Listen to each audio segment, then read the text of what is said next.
සාදු සාදු සාදු නමස්කාර වේවා බුදුරුවනට සැමදා බුදු හිමි සරණ යමි. නමස්කාර වේවා දම්රුවනට සැමදා සදහම් සරණ යමි. නමස්කාර වේවා සංඝරුවනට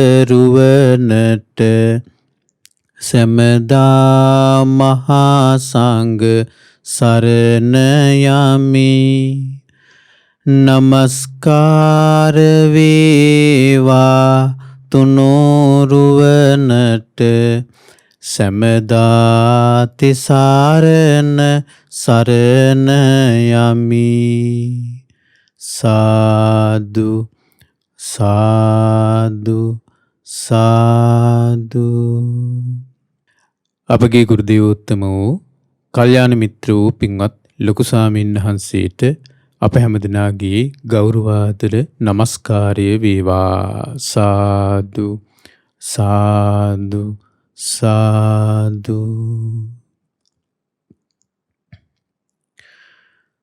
ශ්‍රද්ධාවන්ත වාසනාවන්ත පින්වත්නි, සම්මාදිට්ඨි ධර්ම දේශනා මාලාවේ අද මේ පැවැත්වෙන්නේ 5 වෙනි දේශනාව. ඔබ දන්නවා අපි ඉගෙනගෙනමින් ඉන්නේ මජ්ක්‍ධිම නිකායේ මූලපණ්ණාසකී අඩංගු සම්මාදිට්ඨි සූත්‍රය.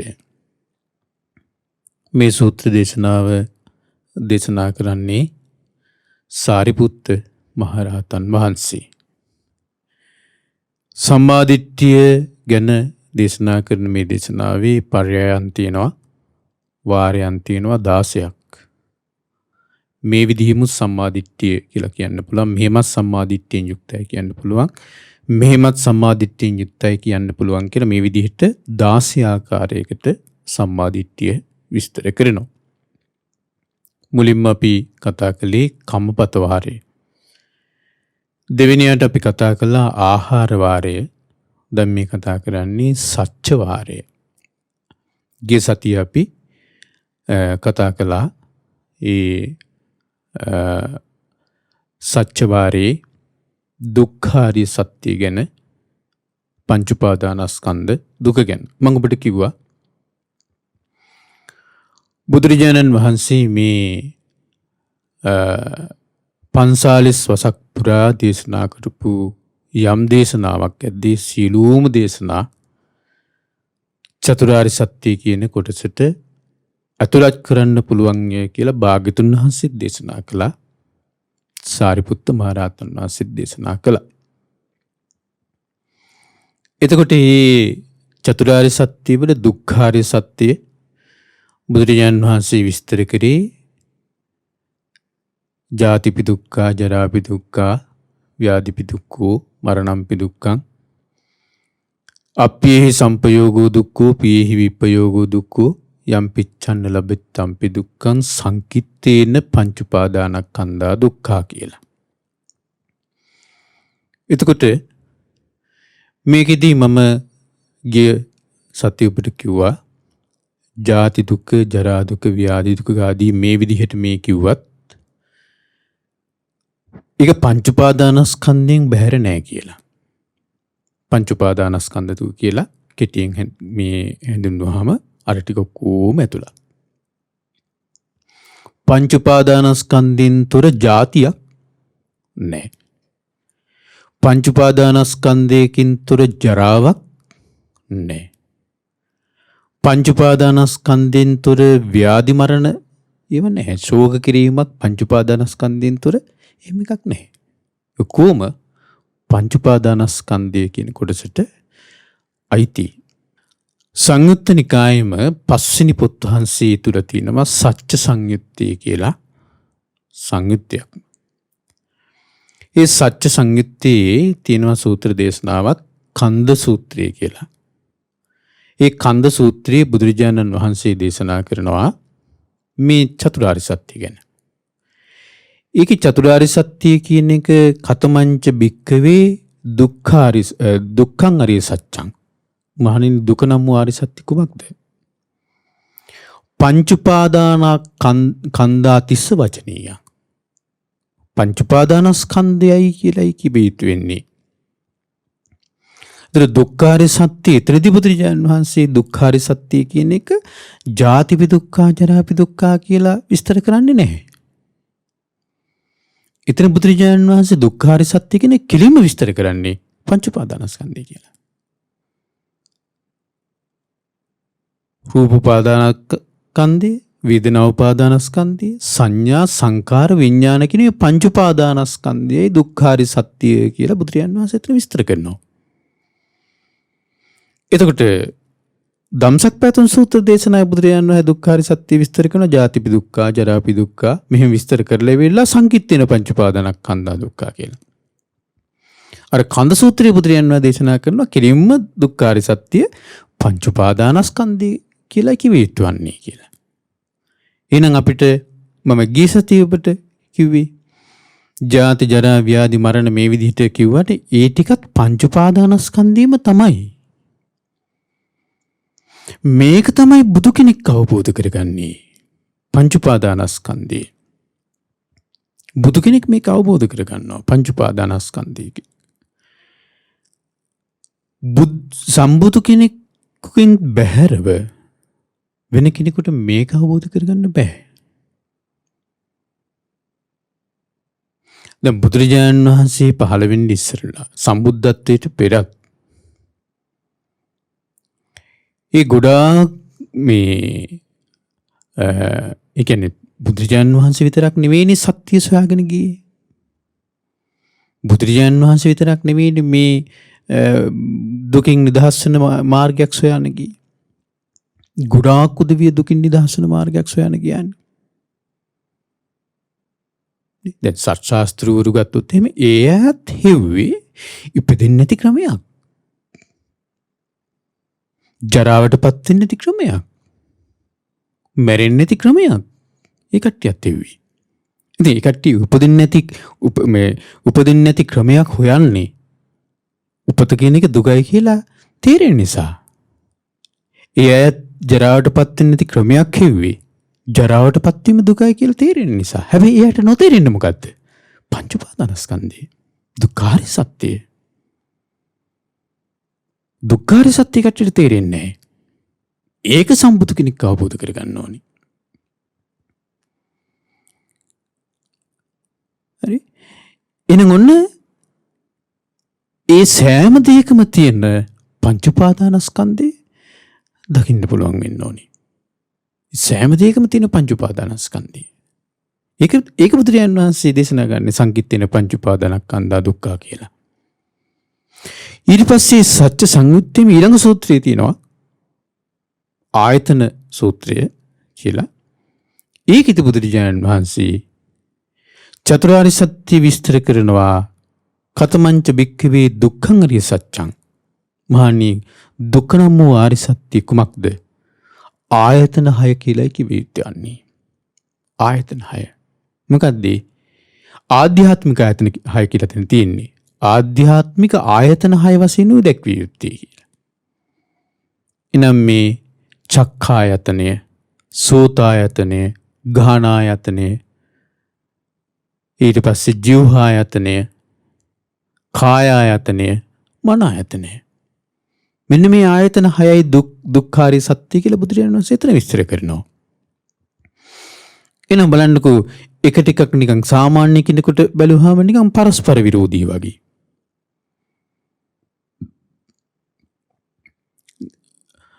ධම්සක් පැතුම් සූත්‍රයේ දුක්ඛාරිය සත්‍ය කියලා එකක් විස්තර කරනවා. මහා සතිපට්ඨාන සූත්‍රයේ දුක්ඛාරිය සත්‍ය කියලා එකක් විස්තර කරනවා. දැන් උදාහරණයක් වශයෙන් ගත්තොත් එහෙම ධම්සක් පැතුම් සූත්‍ර දේශනාවේ දුක්ඛාරිය සත්‍ය ජාතිපි දුක්ඛා, ජරාපි දුක්ඛා, ව්‍යාධිපි දුක්ඛෝ, මරණම්පි දුක්ඛං.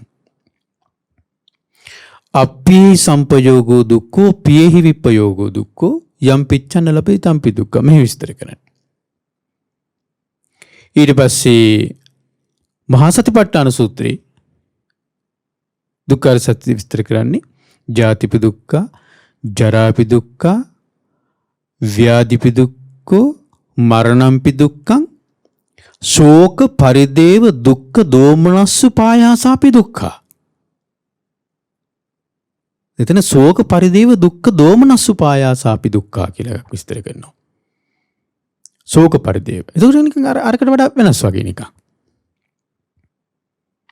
ඊට පස්සේ මේකෙදි විස්තර කරන්නේ සම්මාදිට්ඨි සූත්‍රයේ සාරිපුත්ත මහ රහතන් වහන්සේ ජාතිපි දුක්ඛ, ජරාපි දුක්ඛ, මරණම්පි දුක්ඛං, අප්පිහි සම්පයෝගෝ දුක්ඛෝ ඒ විදිහට. ඉතින්නේ සත්‍යවාරී මෙතන විස්තර කරන්නේ ජාතිපි දුක්ඛ, ජරාපි දුක්ඛ, ව්‍යාධිපි දුක්ඛෝ, මරණම්පි දුක්ඛං, ශෝක මේකත් තියෙන ශෝක පරිදේව දුක්ඛ දෝමනස්සු පායාසාපි දුක්ඛ යම් පිටයි. දැන් මේ ශෝක පරිදේව දුක්ඛ දෝමනස්සු පායාසාපි කියන එක අරක නෑ. ධම්සක්පන්ද සූත්‍ර දේශනාව. ඒකේ තියෙන ජාතිපි දුක්ඛ, ජරාපි දුක්ඛ, ව්‍යාධිපි දුක්ඛෝ, මරණම්පි දුක්ඛං, අප්පිහි සම්පයෝගෝ දුක්ඛෝ කියලා. ඒක නිකන් එකිනෙකට වෙනස් වගේ. ඊට පස්සේ කන්ද සංයුත්තේ සත්‍ය සංයුත්තේ තියෙන කන්ද සූත්‍රයේ බුදුරජාණන් වහන්සේ දේශනා කරන්නේ පංච උපාදානස්කන්ධය විතරයි. දුක්ඛාර සත්‍ය. ආයතන සූත්‍රයේ බුදුරජාණන් වහන්සේ විස්තර කරන්නේ ආධ්‍යාත්මික ආයතන 6 විතරයි. ඒතර එකිනෙකට පරස්පර විරෝධී වගේ තිබුණාට වෙනස් වගේ තිබුණාට මේ ඔක්කොම ගත්තොත් එහෙම පංච උපාදානස්කන්ධය කියන දේෙන් බැහැර නැහැ. දැන් ආයතන සූත්‍රයේ තියෙන ආධ්‍යාත්මික ආයතන 6යි දුක කියලා චක්ඛායතනේ, සෝතායතන කියලා කොට චක්ඛායතනය කියලා කිව්වහම ඒ චක්ඛායතනය කියන එක පංච උපාදානස්කන්ධයෙන් බැහැරද? නැහැ. චක්ඛායතනය කියන එක පංච උපාදානස්කන්ධයෙන් බැහැර නෑ. චක්ඛායතනයේ යම් තැනක චක්ඛායතනය කියන එක හැදෙනවද? එසනම් වූ ආයතනයක් සකස් වෙනවද යම් තැනක? එතන හැදුන පංච උපාදානස්කන්ධයම. එසනම් වූ ආයතනයේ හැදෙන තැන පංච උපාදානස්කන්ධයම හැදෙනවා. කන නම් වූ ආයතනයේ හැදෙන තැන පංච උපාදානස්කන්ධයම හැදෙනවා. නාසය, දිව, කය, මනස නම් වූ ආයතන හැදෙන තැන පංච උපාදානස්කන්ධයම හැදෙනවා. ඒක නිසා ඒ හැම දෙයක්ම පංච උපාදානස්කන්ධ දුකට අයිති. පංච උපාදානස්කන්ධයෙන් බැහැර නැහැ. ඉතින් ඒක නිසා ඔබ දුක්ඛාරය සත්‍ය කියනකොට ඒ දුක්ඛාරය සත්‍ය සාමාන්‍ය ලෝකේ අපි දුක විඳීම දුක්ඛ වේදනාව කියන අර්ථයෙන් ගන්න එපා කියලා මං ඉදා උඹට කිව්වා. දුක්ඛ වේදනාව කියන අර්ථයෙන් ගන්න එපා දුක්ඛාරය සත්‍ය. දුක්ඛාරය සත්‍ය එතන දුක කියන වචනයෙන්ම හැඳින්වුවාට එතන දුක කියලා කියන්නේ විඳින දෙයක් නෙවෙයි. වේදනාවක් නෙවෙයි. එතන අවබෝධ කරගන්න තියෙන දෙයක්. ඒ දුක්ඛාරය සත්‍ය. කවුරුත් මේ ලෝකේ පංච උපාදානස්කන්ධ දුක විඳින්නේ නැහෙනි. මේ රූපාදානස්කන්ධයේ දුකයි කියලා කවුරු කෙනෙක් අඬනවද? නැහෙනි. දැන් මගේ ඉස්සරහා තියෙන මේ පොත් වහන්සේ. මේ පොත් වහන්සේ කියලා කියන්නේ මගේ මේ ඇසට පේන රූපයක්. ඒතර මෙතන පංච උපාදානස්කන්ධය හැදෙනවා. අපි ඉස්සරහා යම් වස්තුවක් තියනවාද, යම් රූපයක් තියනවාද, මේ ආධ්‍යාත්මික ඇසට ගෝචර වන්නා වූ යම් රූපයක් තියනවාද, එතන ඒ රූපය දකින්න කියන පංච උපාදානස්කන්ධයක් හැදෙනවා. එතකොට අපි තුමු මෙහෙම ඔබ යනවා රුවන්වැලි සෑයට.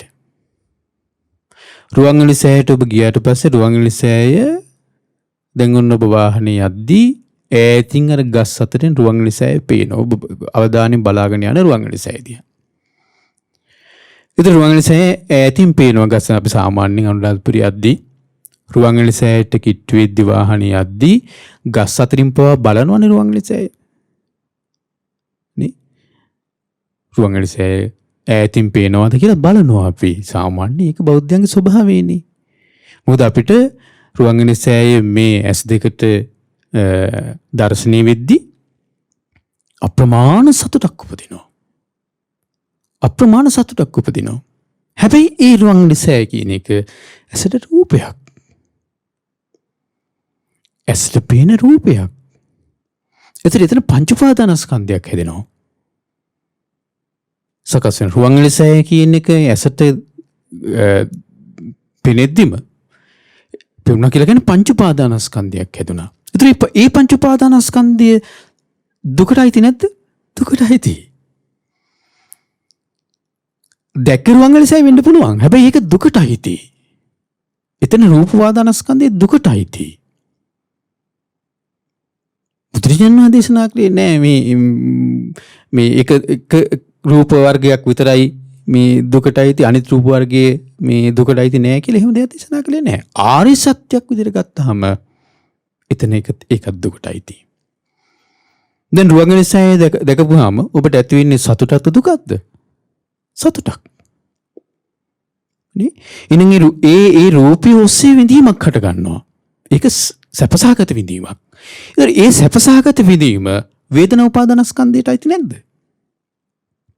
අයිති. ඉතින් ඒ වේදනා උපාදානස්කන්ධය බුදුරජාණන් වහන්සේ දේශනා කළේ ආර්ය සත්‍යයක් විදිහට දුක්ඛාරය සත්‍යෙට දාන්න නෙමෙයිද? රුවන්වැලිසෑය දැක්කහම ඇති වෙන්නේ සැප විඳීමක් වෙන්න පුළුවන්. හැබැයි ඒකත් ආර්ය සත්‍යයක් විදිහට ගත්තහම එතන තියෙන්නේ දුක්ඛාරය සත්‍යය. වේදනා උපාදානස්කන්ධය. රුවන්වැලිසෑය කියලා හඳුන ගන්නවා. සංඥා උපාදානස්කන්ධය. ඒතර ඒක දුකටයි නැද්ද? ඒකත් දුකටයි. රුවන්වැලිසෑය කියලා අපි චේතනා පහළ වෙනවා. ඒ චේතනා රුවන්වැලිසෑය කියලා දකිනකොට ඒ ගැන චේතනා පහළ වෙනකොට ඒ චේතනා පුණ්‍ය චේතනා නෙමෙයිද? පුණ්‍ය චේතනා නැති වෙන්නේ. පුණ්‍ය සංස්කාර නැති වෙන්නේ. හැබැයි ඒ පුණ්‍ය සංස්කාර අයිති දුකටද සැපටද? දුකට. ආර්ය සත්‍යයක් විදිහට එතන තියෙන්නේ දුකමයි. ඇයි ඒ චේතනාවෙන් උපතක් හදනවා. ඒ පිනින් නැවත හැදෙනවා ජරා මරණ. ජාති ජරා මරණ ව්‍යාධි. එනම් ඒක දුකටයි තියෙන්නේ. රුවන්වැලිසෑය කියලා දැනගන්නවා. එතන විඥානය. රුවන්වැලිසෑය කියලා දැනගන්නේ. ඒ දැනගැනීම දුකට නෙවෙයිද? ඒ විඥාන උපාදානස්කන්ධය දුකට නෙවෙයිද? දුකට. බුදුරජාණන් වහන්සේ පංච උපාදානස්කන්ධය එක කොටසක් දුකට අනිත් කොටස මේ දුකට නෙවෙයි කියලා දේශනා කළා නෑ. මෙන්න මේ දුක කවුරුත් බෞද්ධයෙක් රුවන්වැලිසෑය දැක්කා කියලා එතන රූපාදානස්කන්ධය හටගත්තා කියලා අඬන්නේ නැහැ. ඇයි? එයා එතන දුකක් විඳින්නේ නැති නිසා. දුක් වේදනාවක් නැති නිසා. හැබැයි එතන දුක තියෙනවනේ. ඒක දුකින් මිදිලා නැන්නේ. රුවන්වැලිසෑය කියලා කියන්නේ ඇසින් දකින්න ප්‍රිය මනාප ඒ රූපයක් වෙන්න පුළුවන්. හැබැයි එතන සකස් වෙන්නේ පංච උපාදානස්කන්ධයනේ. ඉතින් රුවන්වැලිසෑය කියන එක වෙනම එකක්. එතන හටගන්න රූප උපාදානස්කන්ධය වෙනම එකක් නෙවෙයිනේ. ඒ රූප උපාදානස්කන්ධය තුල තියෙන්නේ මා තුල සකස් වෙන්නා වූ රූප උපාදානස්කන්ධය. මා තුල සකස් වෙන්නා වූ මම දැන් මා කියලා කියන්නේ එතන මම හැදෙනවා. මම කිව්වේ පංච උපාදානස්කන්ධයට. එතන සකස් වෙන මම කිව්වේ පංච උපාදානස්කන්ධයට. ඒක දුකනේ. අන්න ඒ ගැඹුරු අර්ථයෙන් දකින්න. දුක්ඛාරය සත්‍ය කියන එක. ඒ ගැඹුරු අර්ථයෙන් දකින්න. ඕක බුදුරජාණන් වහන්සේ නමක් අවබෝධ කරගන්නවා හැර බුදුරජාණන් වහන්සේගේ නමකගේ දේශනාව කඩංගු වෙනවා හැර බුද්ධ දේශනාවකින් බැහැරව ඔය පංච උපාදානස්කන්ධ දුක අහුවෙන්නේ නැහැ. එහෙම නැතුව දල වශයෙන් මේ ලෝකාර්ථයෙන් ගන්නකොට ලෙඩවීම දුකක් තමයි. ඔබ හිතන්නේ අපි අන්‍යාගමිකයෙකුගෙන් ඇහුවොත් එහෙම මුස්ලිම් කෙනෙකුගෙන් ඇහුවොත් එහෙම මුස්ලිම් කෙනා බුදුරජාණන් වහන්සේ ධර්මයට කැමතිම නෑනේ සමහර විට. කැමති කට්ටිය ඉන්නවා. බහුතරයක් කැමති නෑනේ. ඒතර ඒ උදවියකින් ඇහුවොත් එහෙම ලෙඩවීම කියන එක සැපද දුකද කියලා. ඒ මුස්ලිම් කෙනා කියයිද ලෙඩවීම සැපක් කියලා? නෑ. එයත් කියයි දුකයි කියලා. එහෙනම් එයා දුක්ඛාර සත්‍ය දැක්කද? මුස්ලිම් කෙනෙකුන් ඇහුවොත් එහෙම වයසට යාම කියලා කියන්නේ කෙස් ටික පැසීම, දත් ටික වැටීම, ඇඟ රැලි වැටීම, මේ අතපය වාරු නැති වෙලා යාම නේ. මේවනේ වයසට යාම. ඒතර මේක සැපද්ද කියලා. ඒක නැත්‍යයි මේක දුකයි කියලා. ඒතර එයා දුක්ඛාර සත්‍ය දැක්කද? නේ. ඊට පස්සේ මුස්ලිම් කෙනෙකුන් ඇහුවොත් එහෙම මරණය ගැන. මරණය කියන එක සැපයිද කියලා කට්ටිය මිත්‍යා දෘෂ්ටියට අහුවිලා මිත්‍යා දෘෂ්ටියේ ඒ දෘෂ්ටිය නිසා මරින්මත් ඒ කට්ටියට මේ ආගම වෙනුවෙන් තමන්ගේ ආගම වෙනුවෙන් මරුණොත් එහෙම කන්‍යාව 72ක් ගන්නවා කියලා ඒක නම් එයාලා සැපයි කියලා දකින්න පුළුවන්. එතන මරණය සාමාන්‍ය අර්ථයෙන් ගත්තොත් එහෙම මුස්ලිම් කෙනෙකුට එයා මරණයට බය නැද්ද? මුස්ලිම් කෙනා බයයි. ඇයි එහෙනම් ලෙඩක් ඇතිවෙච්චාම බෙහෙත් ගන්නේ? නේ? මරණයට බයයි. මරණය කැමති නෑ යාට. මරණය දුකක් යාට. එහෙනම් එයා දුක්ඛාර සත්‍ය අවබෝධ කරලාද? නෑ. ද මුස්ලිම් කෙනාට ශෝක පරිදේව කායික දුක්, මානසික දුක්, සුසුම් හෙලීම් කියන ඒවා සැපටයිද කියලා ඇහුවොත් එහෙම පිසුදු කියලායි. සෝ කරන්න වෙනවා නම් කොහෙද සැපක් කියයි. වැළපෙන්න වෙනවා නම් සැපක් කොහෙන්ද කියයි. කායික දුකක් එනවා නම් සැපක් කොහෙන්ද කියයි. මානසික දුකක් එනවා නම් සැපක් කොහෙන්ද කියයි. සුසුම් ළඟින් වෙනවා නම් සැපක් කොහෙන්ද කියලායි. එහෙනම් ඒකත් දුකයි කියලා ඒක බුදුරජාණන් වහන්සේ නම පෙන්වන්න ඕනේද? මුස්ලිම් කෙනෙකුගෙන් ඇහුවොත් එහෙම දැන් වයසට යෑම නැත්නම් ලෙඩවීම දුකක් වෙන්නේ ඔයාලට විතර නැත්නම් ලෝකේ ඉන්න හැම දෙනෙකුට මේක දුකයිද කියලා. එයාලච්චයි ලෝකේ යම් කෙනෙක් ඉපදුනාද ඒ හැම කෙනෙකුටම ලෙඩවීම දුකක් තමයි කියලා. ඒ කට්ටියක් කියන එකක් නෑ මේ කොටසකට විතරයි ලෙඩවීම සැප දුක අනිත් කොටස ලෙඩවීම සැපයි කියලා එහෙම නෑ. ආරි සත්‍යයක් කියලා කියන්නේ හැමෝටම මේ ලෙඩවීම දුකක් කියන එක නෙමෙයි. ලෙඩවීම හැමෝටම දුකක් කියන එක ඒ අර්ථයෙන් නෙවෙයි ආරි සත්‍ය වෙන්නේ. ලෙඩවීම සැපයි කියලා කියන පිරිසක් නෑ. මරණය සැපයි කියලා කියන පිරිසක් නෑ. වයසට යාම සැපයි කියන පිරිසක් නෑ. නේ? එහෙනම් ඒ උදවියට තේරෙන්නේ නැති එක දෙයක් තියෙනවා. බුදුරජාණන් වහන්සේ නමක් අවබෝධ කරගන්න. ඒකයි බුදුරජාණන් වහන්සේ දේශනා කළේ පුබ්බේ අනනුස්සතේසු ධම්මේසු චක්කුං උදපාදි කියලා. පෙර නොඇසූ විරු ධර්මයන්හි ධම්මස පහළ වුණා කියලා. පෙර නොඇසූ විරු ධර්මයන්හි.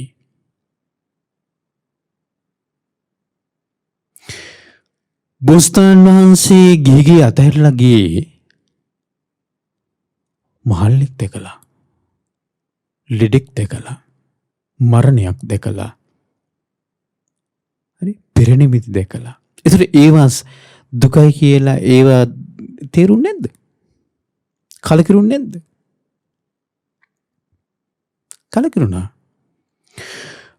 අවසාන ජීවිතේට පෙර දැන් ගන්නකෝ ජාතක කතාවල ගොඩාක් ජාතකවල නැද්ද මේ බෝසතාණන් වහන්සේ එතනත් යම් සත්‍යයක් හොයනවා. බොහෝ ජාතක කතාවල තියෙනවා ගිහි අතහැරලා වනාන්තරයට යනවා. ඇයි? දුකෙන් මිදෙන්න. ඒ ජීවිතවලත් උත්සාහ කරලා තියෙනවා. හැබැයි දැක්කේ නෑ. මොකද්ද? දුක්ඛාරය සත්‍ය අවබෝධ කළේ නෑ. දුක්ඛාරය සත්‍ය අවබෝධ කළේ නෑ. ඕනතරම් සිද්ධි තියෙනවා. ලෙඩවීම, වයසට යාම, මරණය ගැන කලකිරිච්ච අවස්ථා ඕනතරම් තියෙනවා. හැබැයි දුක්ඛාරය සත්‍ය දැක්කේ නෑ. එහෙනම් දුක්ඛාරය සත්‍ය කියලා කියන්නේ පංච උපාදානස්කන්ධයමයි. අර සෑම දෙයක් ඇතුලේ තියෙන ඒකේ තැවරිලා තියෙන පංච උපාදානස්කන්ධෙක දුක දකින්න. ඒ පංච උපාදානස්කන්ධ දුක අඬන දුකක් නෙවෙයි.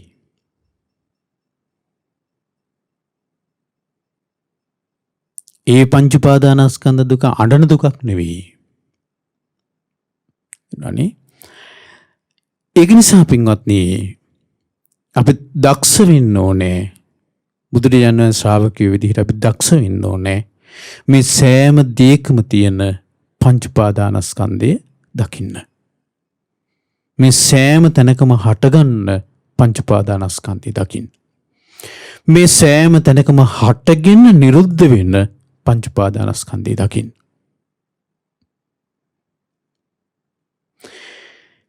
ඒ තමයි දුක්ඛාරය සත්‍යය.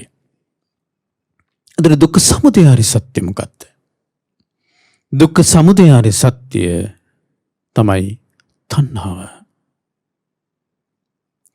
යායන් තණ්හා පූර්ණෝ භවිකා නන්දි රාග සහගතා తත්‍ර తත්‍රාභිනන්දිනේ සියති දං කාම තණ්හා භව තණ්හා විභව තණ්හා. කාම තණ්හාවත් භව තණ්හාවත් විභව තණ්හාවත් මේ තමයි දුක්ඛ සමුදය. පින්වත්නි මහා සතිපට්ඨාන සූත්‍රයේ බුදුරජාණන් වහන්සේ මේ දුක්ඛ සමුදය විස්තර කළා. එතකොට දුක්ඛ සමුදය විස්තර කළා කතමංච බික්කවේ දුක්ඛ සමුදයං අරිය සත්‍යං. මහණෙනි මොකක්ද දුක්ඛ සමුදය ආර්ය සත්‍යය?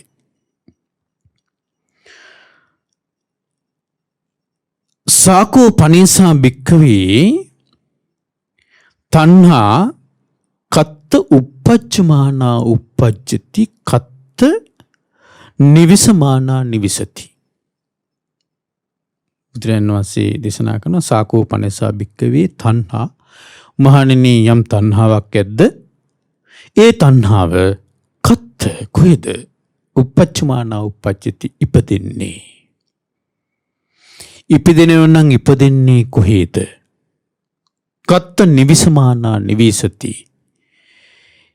නිවිස කියලා කියන්නේ තැම්පත් වෙනවා, පිහිටනවා, තියෙනවා. කොහෙද මේ තණ්හාව තියෙනව නම් තියෙන්නේ? යං ලෝකේ පිය රූපං සාත රූපං ඉත්තේසා තණ්හා uppajjamaana uppajjati ඉත්ත නිවිසමානා නිවිසති.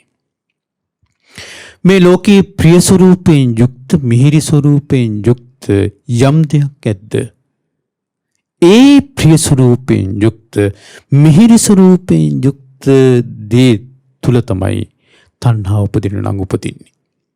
තණ්හාව තියෙනවා නම් තියෙන්නේ. මොකක්ද මේ ලෝකේ ප්‍රිය ස්වරූපයෙන් යුක්ත මිහිරි ස්වරූපයෙන් යුක්ත තේ? චක්කුන් ලෝකේ පිය රූපං සාත රූපං ඉත්තේසා තණ්හා uppajjamaana uppajjati ඉත්ත නිවිසමානා නිවිසති. චක්කුන් ලෝකේ පිය රූපං සාත රූපං. මේ ලෝකේ ප්‍රිය ස්වරූපයෙන් යුක්ත දේ තමයි, මිහිරි ස්වරූපයෙන් යුක්ත දේ තමයි ඇස. ආන්නේ තුල තමයි තණ්හාව උපදින නම් උපදින්නේ. ඒ තුල තමයි තණ්හාව බැසගෙන තියෙනවා නම් බැසගෙන තියෙන්නේ.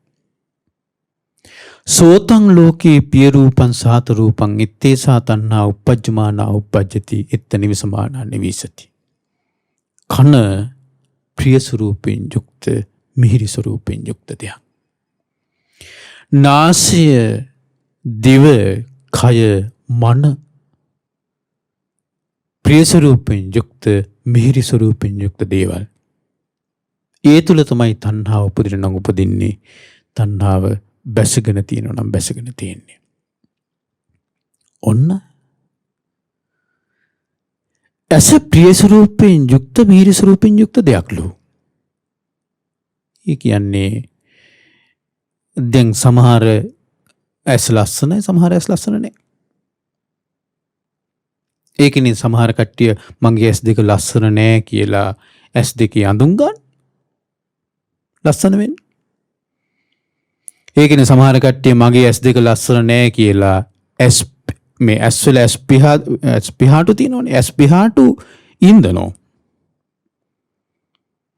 තියෙන ඇස් පිහාටු ගලවලා අලුතින් ලස්සනට ගානට හිටින්න ඇස් පිහාටු ඉන්දනෝ. ඇයි? ලස්සන වෙන්න.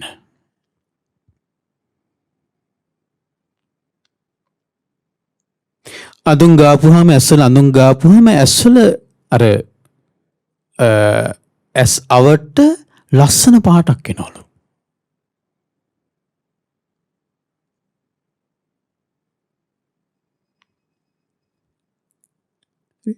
ඊට පස්සේ ඇස්වල ඇස් බැම තියෙනවනේ. ඇස් බැම සමහර උදවිය ඇස් බැම ලස්සනට ගානට කපනවා. එහෙම නැත්නම් ඇස් බැම සම්පූර්ණයෙන් ගාලා ඇස් බැම ආදිනවා. ඇයි? ඒකද චක්කුන් ලෝකී පිය රූපං සාත රූපං කිව්වේ.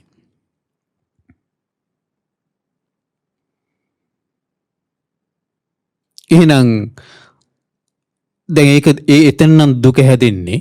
එහෙනම් මේ ඇස් දෙක කැත කරගත්තාම හරිනේ.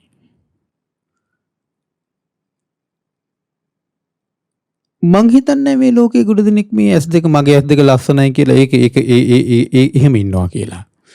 චක්කුන් ලෝකී පිය රූපං සාත රූපං එත්තේසා තණ්හා uppajjamaana uppajjati itta nivisamaana nivisati කියලා කියන්නේ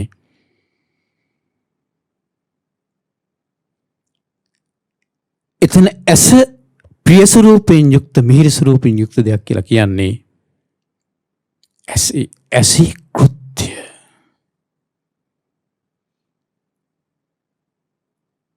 එතන සමස්තයක් විතර ගන්න ඕනි. ඒක මේ විස්තර කරන්නේ. විස්තර ඉස්සරහට විස්තර කරන්න යනකොට බලන්නකෝ.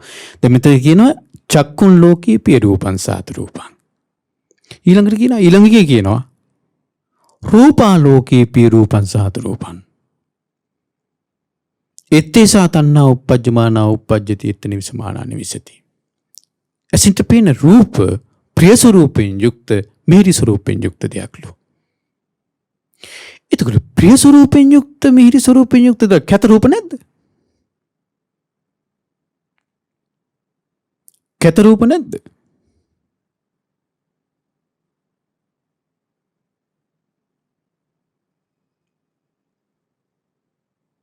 ඔන්න දැන් කැත රූප දැන් මේක වර්ධවා තේරුම් ගත්තොත් එහෙම ප්‍රිය ස්වරූපයෙන් යුක්ත මිහිරි ස්වරූපයෙන් යුක්ත රූප වල තමයි දුක හැදෙන්නේ. කැත රූප වල දුක හැදෙන්නේ නැහැ කියලා වර්ධවා තේරුම් ගත්තොත් එහෙම අන්නේ තේරුම් ගත්තට පස්සේ තමයි අර කට්ටිය බලු වෘත වලට ගියේ.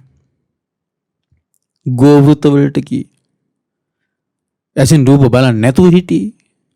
කැලේට ගියේ. මිනිස්සු දකින්නවා කියලා ප්‍රිය දේවල් දකින්නවා කියලා. කැලේට ගියේ. නේ? ඕක වර්ධවා තේරුම් ගත්තොත්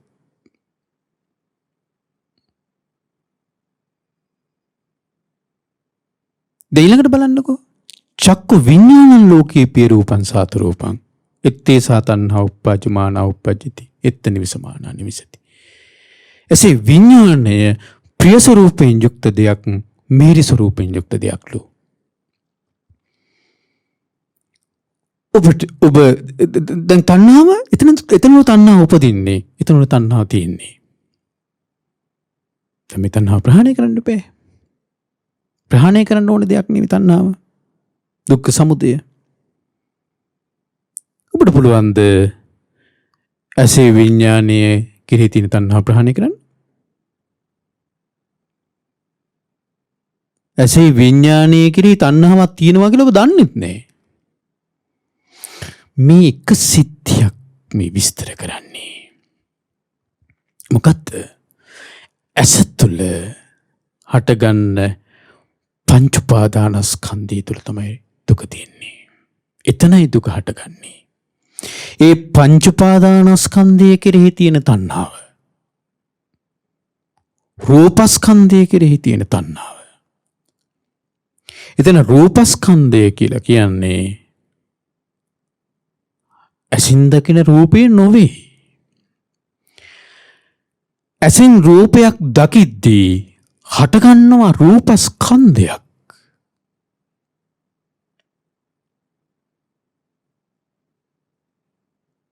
ඒක තමයි අර අතීතානාගත පච්චුප්පන්නං අජ්ජත්තං වා බහිද්ධා වා ඕලාරිකං වා සුකුමං වා හීනං වා පනීතං වා යන්දූරේ සන්තිකේ වා සපන් රූපං. ඕක හට ගන්නවා ඇසි. ඒ රූපය කෙරෙහි යම් තණ්හාවක් තියෙනවාද? ඒක මේ විස්තර කරන්නේ. ඒ රූපය කෙරෙහි තණ්හාව. එතන තමයි ඒ තණ්හාව ප්‍රත්‍යයෙන් තමයි එතන උපාදාන වෙන්නේ ටික. රූප උපාදානිය බවට පත් වෙන්නේ.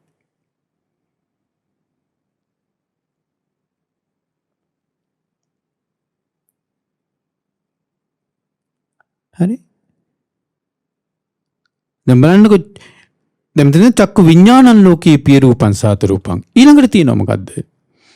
චක්කු සම්පස්සෝ ලෝකේ පිය රූපං සාත රූපං එත්තේසා තණ්හා උප්පජ්ජමානා උප්පජ්ජති එත්ත නිවිසමානා නිවිසති. ඇසේ ස්පර්ශය. ඇසේ ස්පර්ශය කිව්වේ ඇසයි රූපයයි විඥානය එකතු වීම. මේක ප්‍රිය ස්වරූපයෙන් යුක්ත දෙයක් ලෝ මිහිරි ස්වරූපයෙන් යුක්ත දෙයක් ලෝ. මෙතන තණ්හාව උපදිනු නම් උපදින්නේ තණ්හාව තියෙනවා නම් තියෙන්නේ.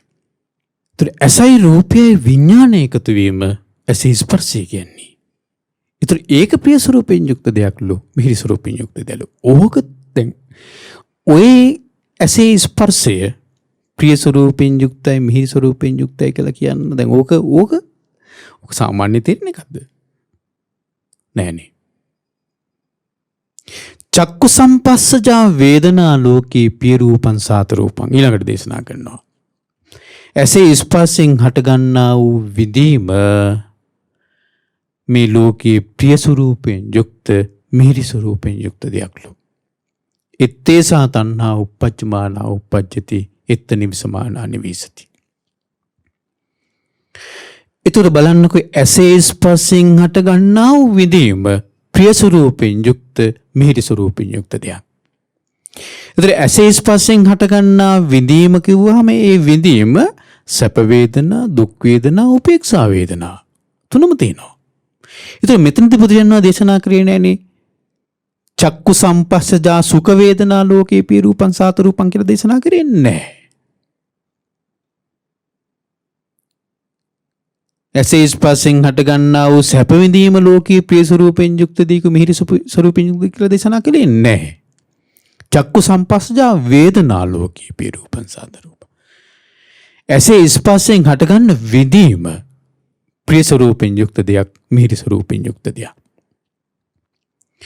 එත්තේසා තණ්හා. ඒතර එතන සැප විඳීමක් තියෙනවා, දුක් විඳීමක් තියෙනවා, උපේක්ෂා විඳීමක් තියෙනවා. එහෙනම් සැප විඳීම එතන ඇසේ ස්පර්ශයෙන් හටගන්න සැප විඳීමත් ප්‍රිය ස්වරූපයෙන් යුක්ත දෙයක් මිහිරි ස්වරූපයෙන් යුක්ත දෙයක්. ඇසේ ස්පර්ශයෙන් හටගන්න දුක් විඳීමත් ප්‍රිය ස්වරූපයෙන් යුක්ත දෙයක් මිහිරි ස්වරූපයෙන් යුක්ත දෙයක්. ඇසේ ස්පර්ශයෙන් හටගන්න උපේක්ෂා විඳීමත් ප්‍රිය ස්වරූපයෙන් යුක්ත දෙයක් මිහිරි ස්වරූපයෙන් යුක්ත දෙයක්. ඒ ටිකේම තණ්හාවට ගන්නවා. එහෙනම් පැහැදිලිද මෙතන මේ සිද්ධියක් විස්තර කරන්න කියලා. ඇසේ ඊළඟ එකත් බලන්නමුකෝ. චක්කුස් රූප සංඥා ලෝකයේ පිය රූපං සාත රූපං. රූප හඳුනා ගැනීම ප්‍රිය ස්වරූපයෙන් යුක්ත දෙයක් මිහිරි ස්වරූපයෙන් යුක්ත දෙයක්. එතන රූප හඳුනා ගන්නවනේ තමන් කැමති රූපත් හඳුනා ගන්නවා, අකමැති රූපත් හඳුනා ගන්නවා. නේ? ලස්සන රූපත් හඳුනා ගන්නවා, කැත රූපත් හඳුනා ගන්නවා. ඉතින් මේ ඔක්කොම ප්‍රිය ස්වරූපයෙන් යුක්ත මිහිරි ස්වරූපයෙන් යුක්ත දේවල් නේ. රූප සංචේතනා ලෝකේ පිය රූපං සාත රූපං ඉත්තේ සාතන්හා උපජ්ජමානා උපජ්ජති ඉත්ත නිවිසමානා නිවිසති. ඒ ඇසින් දකින රූප කෙරෙහි චේතනා හට ගැනීම රූප සංචේතනා ප්‍රිය ස්වරූපයෙන් යුක්ත මිහිරි ස්වරූපයෙන් යුක්ත දේවල්. ඒ තුලලු තණ්හාව උපදින නම් උපදින්නේ තණ්හාව බැසගෙන තියෙන නම් බැසගෙන තියෙන්නේ. රූප විතක්කෝ ලෝකේ පිය රූපං සාත රූපං එත්තේසා තණ්හා උපජ්ජමානා උපජ්ජති එත්ත නිවිසමානා නිවිසති. රූප කෙරෙහි විතර්ක කිරීම ඇසින් දකින රූප විතර්ක කිරීම ඊට රූප විචාරෝ ලෝකේ රූප විචාර කිරීම විතරක් නෙමෙයි රූප තණ්හා ලෝකේ පිය රූපං සාත රූපං එත්තේසා තණ්හා උපජ්ජමානා උපජ්ජති එත්ත නිවිසමානා නිවිසති. ඇසින් දකින රූපයට තණ්හා කිරීම ආසා කිරීමත් ප්‍රිය ස්වරූපයෙන් යුක්ත දෙයක්ලු මිහිරි ස්වරූපයෙන් යුක්ත දෙයක්ලු. එතනලු තණ්හාව උපදින නම් උපදින්නේ බැසගෙන තියෙනවා. මේ ඔක්කොම කියන්නේ මේ ඇසින් යම් රූපයක් දකින්නවාද ඇසින් නම් රූපයක් දැක්කාද ඇසින් රූපයක් දකින්නවා කියන සංසිද්ධිය ඔස්සේ ගොඩනැගෙන ටික. එතන ඇසින් රූපේ දකිද්දී ඇසින් රූපේ දකිද්දී එතන පංච උපාදානස්කන්ධය හැදිලා දුක හැදිලා පංච උපාදානස්කන්ධය රූපස්කන්ධය හැදිලා ඒ රූපස්කන්ධය තුල මම ඉන්නවා.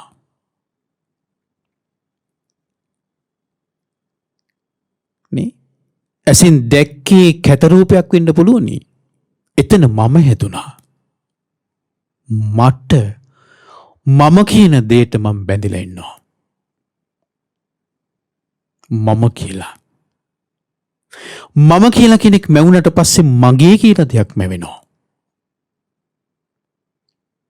මම කියලා මම ඇදුණා නම් එතන මගේ කියලා දෙයක් හැදෙනවා.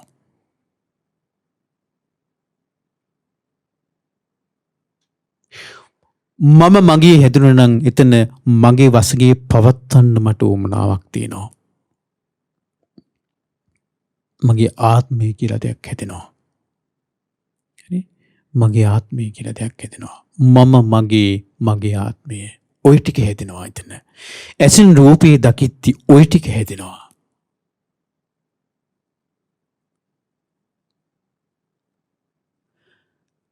කනින් ශබ්දය අහද්දී ওই ටික හැදෙනවා. නාසයෙන් ගඳ සුවඳ ආග්‍රහණය කරද්දී එතන හැදෙන ওই ටික. මම හැදෙනවා. ඒ මම හැදෙන එකටයි ආසා. තණ්හා තියන්නේ. දැන් මෙහෙම ගන්නකෝ.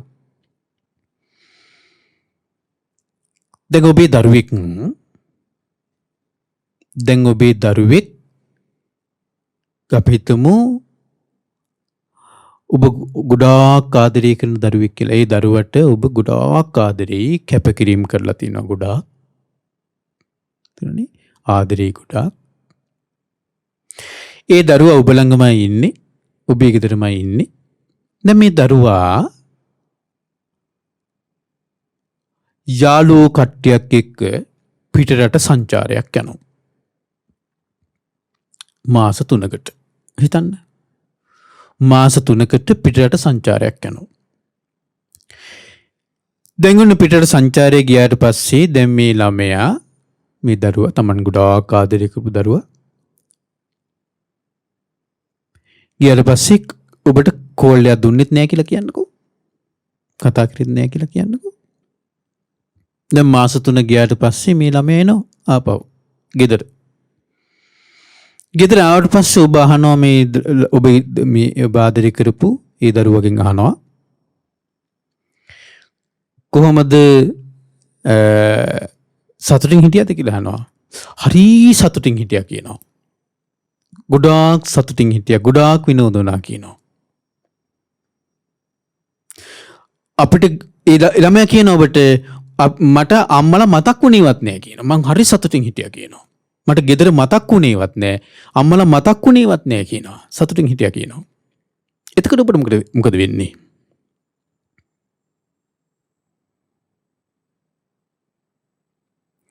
අම්මලා මතක් වුණේවත් නැහැ කියලා සතුටින් හිටියා කියලා ඒ ළමයා කිව්වට පස්සේ ඔබට සතුටක් උපදිනවද දුකක් උපදිනවද? මෙච්චර අපි මේ ළමයා වෙනුවෙන් කැප වෙලා මෙච්චර අපි ආදරය කරලා මේ ළමයාට අපි මතක් වුණේවත් නැහැ නේ කියලා ඔබගේ හිතේ දුම්නසක් හටගන්නේ නැද්ද? හරිනම් සතුටු වෙන්න එපා. ඇයි තමන්ගේ දරුවා තමන් ආදරය කරන දරුවා සතුටින් ඉඳලා තමන් මතක් වුණේවත් නැහැ. සතුටින් ඉඳලා. හරිනම් ඔබ සතුටු වෙන්න එපා. හැබැයි සතුටක් උපදින්නේ දුකක්ද? ඇයි? අපි හැම වෙලාවෙම දරුවාගේ සතුට දරුවට හොඳ රස්සාවක් ලැබෙනකොට මම සතුටු වෙන්නේ දරුවට රස්සාව ලැබුණා කියලා නෙමෙයි මගේ දරුවට රස්සාව ලැබුණා කියලා. එතන මම හැදිලා. ඒ මම කියන එකට තියෙන ආසාවට. නැත්තම් හැම දරුවෙකුටම රස්සාව ලැබෙනවට සතුටු වෙන්න එපා. දරුවා ගෙදරක් හදාගන්නකොට තමන්ට සතුටක් උපදින්නේ මගේ දරුවා ගෙදරක් හදාගන්නවට. හොඳ ගෙදරක් හදාගන්නවට. මගේ දරුවා හොඳ ගෙදරක් හදාගන්නවට. එතන මම කියන දේ හැදිලා. මගේ කියන දේ හැදිලා. හරි. අපි බාහිර රූපයට බාහිර දෙයට අපි ආසා කරනකොට එතන මම හැදිලා මටයි ආසා කරලා තියෙන්නේ. ඕක අපිට තේරෙන්නේ නැත්තේ. එතන හැදුණු මම ඒක මේ කියන්නේ.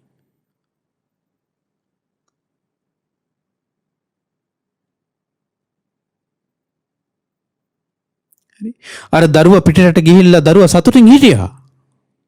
හැබැයි මම මතක් වුණේ ඒ දරුවට.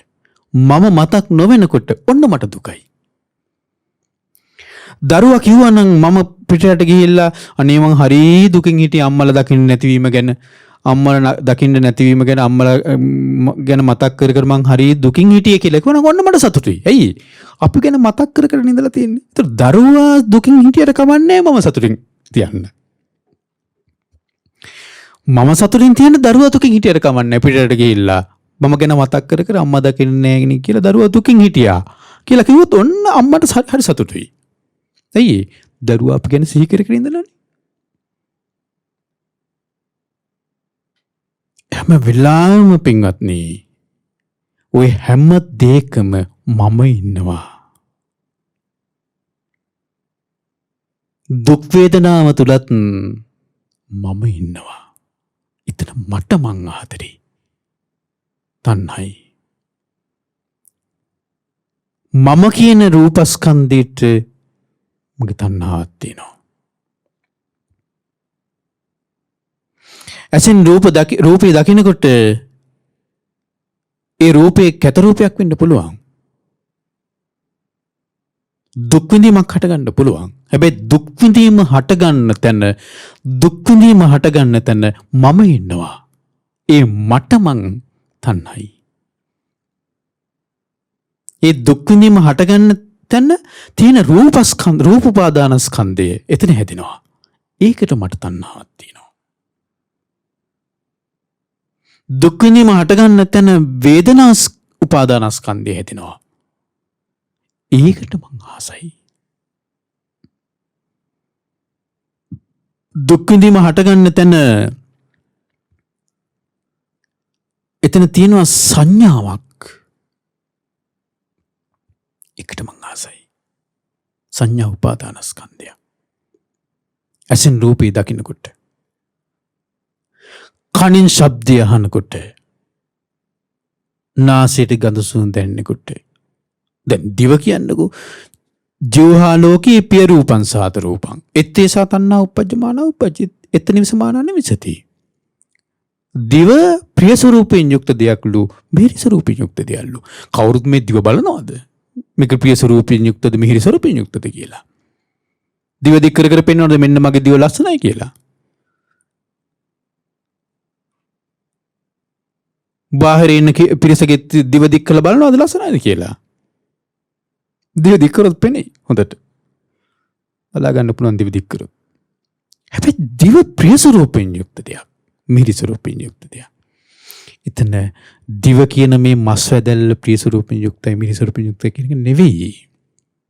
එහෙනම් එතන දිවයි, දිවට දැනෙන රසයයි, දිවේ විඥානයයි, ඒ තුනේ එකතු ඒ ස්පර්ශයයි, ඊට පස්සේ විඳීමයි, සංඥාවයි, ඊට පස්සේ චේතනයි, ඊට පස්සේ තණ්හාවයි, විතර්කයි, විචාරයි, මේක ඔක්කොම එක දෙයක්.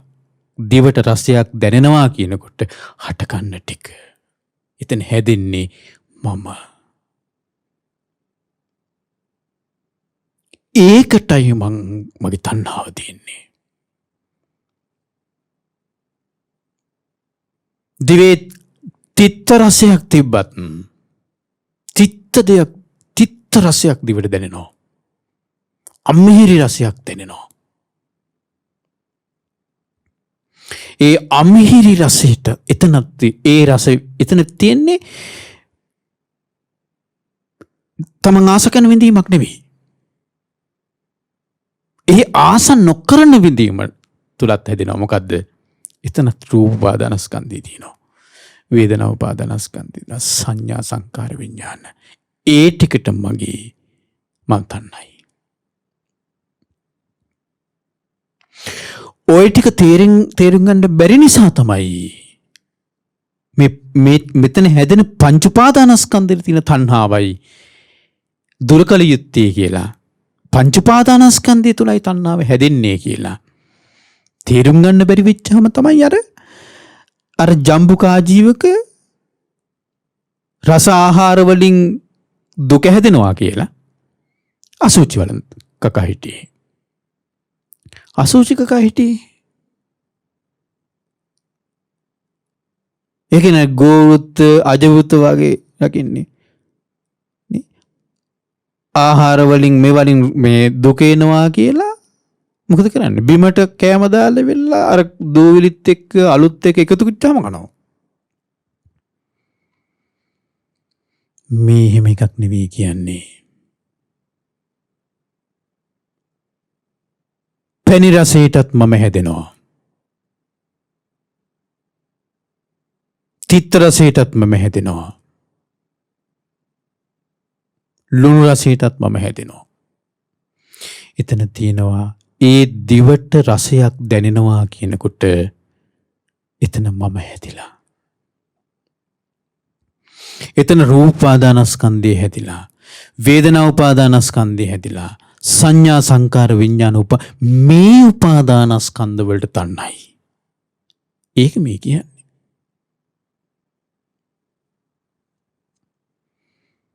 හරි. එතන තණ්හාව හැදෙන්නේ.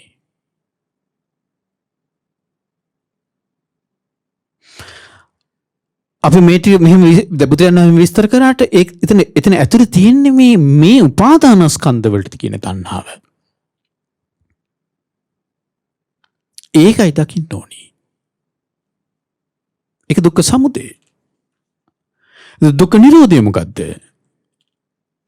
දුක්ඛ නිරෝධය තමයි කතමංච බික්කවේ දුක්ඛ නිරෝධං අරිය සත්‍යං. දමල්ලු අර දුක්ඛ සමුදය දැන් යායන් තණ්හා පූර්ණෝ භවිකා නන්දි රාග සහගතා తත්‍ර తත්‍ර අභිනන්දිනී සීතං කාම තණ්හා භව තණ්හා විභව තණ්හා කියලා.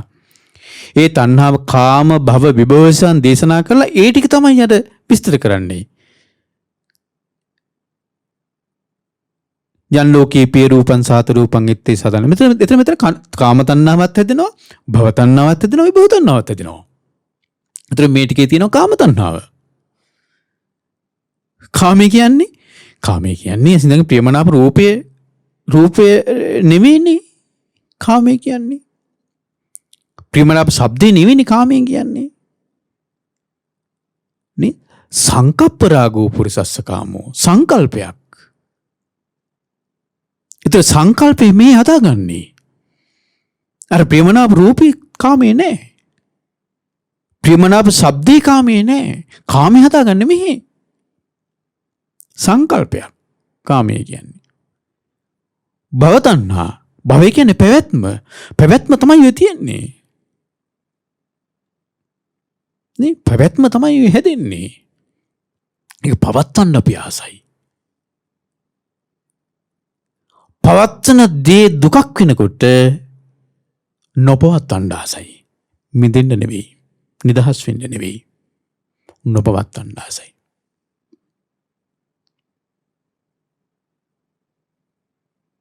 නිරේ ගිහිල්ලා ඉපදුනාට පස්සේ නිරේ ගිනිදළු වලින් පිච්චෙනකොට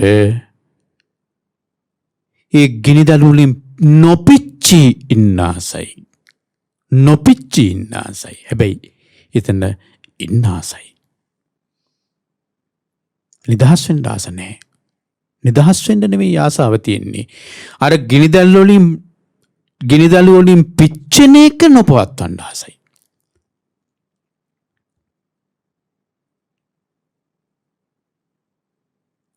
නොපැවැත්මට ආසයි. නිදහස් වෙන්න නෙවෙයි ආසා. පැවැත්මට ආසයි. නොපැවැත්මටත් ආසයි. භව තණ්හා. කාම තණ්හා. ඒ කාම තණ්හා, භව තණ්හා, විභව තණ්හා කියන තුනම තියෙනවා ওই විස්තර කරපු ටිකේ.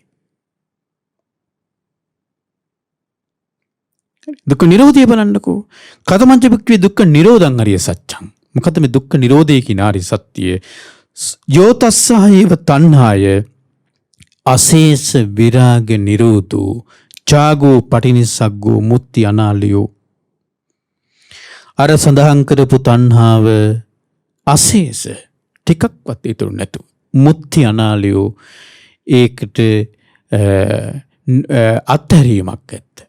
ඒ තණ්හාව ආලේ නොකිරීමක් ඇත්ත. ඒ තණ්හාවට චාගෝ පටිනිස්සක්කෝ ඒ තණ්හාවෙන් නිදහස් වීමක් ඇත්ත. තණ්හාව අත්හැරීමක් ඇත්ත. එයයි දුක්ඛ නිරෝධය. සාකෝ පනේසා භික්ඛවේ තණ්හා කත්ත පහියමානා පහියති. මහණෙනි කුහේ තියෙන තණ්හාවද ප්‍රහාණය වෙනවා නම් ප්‍රහාණය වෙන්නේ. කත්ත නිරුජ්ජමානා නිරුජ්ජති. කුහේ තියෙන තණ්හාවද නිරුද්ධ වෙනවා නම් නිරුද්ධ වෙන්නේ. යන් ලෝකේ පිය රූපං සාත රූපං එත්තේසා තණ්හා පහියමානා පහියති එත්ත නිරුච්චමානා. මේ ලෝකේ ප්‍රිය ස්වරූපෙන් යුක්ත දේවල් තියෙනවා. මිහිරි ස්වරූපෙන් යුක්ත දේවල් තියෙනවා. ඒ තුල හටගන්නා වූ තණ්හාවයි ප්‍රහාණය කළ යුත්තේ. ප්‍රහාණය වෙන්නේ. ඒ තුල හටගන්නා වූ තණ්හාවයි නිරුද්ධ වෙන්නේ. නිරුද්ධ කළ යුත්තේ. මොකද්ද? චක්කුන් ලෝකේ පිය රූපං සාත රූපං එත්තේසා තණ්හා පහියමානා පහියති එත්ත නිරුච්චමානා නිරුච්චති. මේ ලෝකේ ප්‍රිය ස්වරූපින් යුක්ත මිහිරි ස්වරූපින් යුක්ත දෙයක් තමයි ඇස. ආන්නේ ඇස හටගන්නා තණ්හාවයි ප්‍රහාණය කළ යුත්තේ. ප්‍රහාණය වෙන්නේ. ඒ ඇසී හටගන්නා තණ්හාවයි නිරුද්ධ වෙන්නේ. නිරුද්ධ වෙන්නේ. රූපාලෝකී පිය රූපං සාත රූපං එත්තේසා තණ්හා පහියමානා පහියති එත්ත නිරුච්චමානා නිරුච්චති. ඇසින් දකින රූපය ප්‍රිය ස්වරූපින් යුක්ත දෙයක්, මිහිරි ස්වරූපින් යුක්ත දෙයක්. ඒ තුල හටගන්නා වූ තණ්හාවයි ප්‍රහාණය කළ යුත්තේ.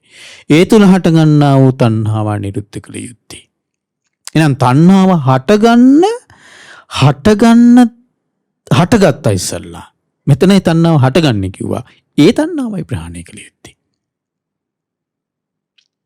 ඉතින් මේ ඒ ටිකමුත් ආපහු කියන්නේ මොකද්ද? ඒ ටික විස්තර කරලා ගන්නකොට ඒ ටිකමුත් කියන්නේ මොකද්ද? ඒ ටිකමුත් කියන්නේ එතන ඒ පංච උපාදානස්කන්ධය කෙරෙහි තියෙන තණ්හාව. ඇයි එතන පංච උපාදානස්කන්ධය හැදෙන්නේ? ඇස, රූප, ඇසේ විඥානය, ඇසේ ස්පර්ශය, ඇසේ විඳීම, ඇසේ හඳුනා ගැනීම, චේතනා පහළ වීම, තණ්හාව, විතක්ක, ਵਿਚාර මේ ටික කියන්නේ මේ ආපහු අර ඇසින් රූපයක් දකින්නවා කියනකොට හැදෙන ටික.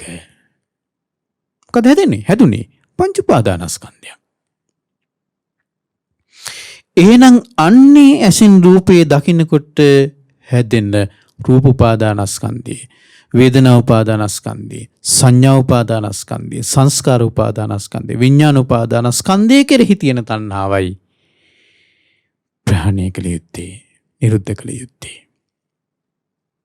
එහෙම නැතුව මේ අපිට මේ ලෝකෙ දැන් අහවල්දී අපිට දැන් අපි කියනවා තමයි දැන් මේ ගස් කොළන්, මේ ගෙවල් දොරවල්, මේ වක්‍රේ තණ්හා කළා වැඩක් නැහැ.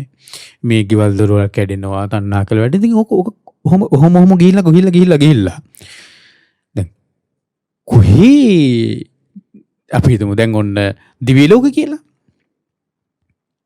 හරි, දිව්‍ය ලෝකේ මැවෙන ඒ දිව්‍ය විමාන,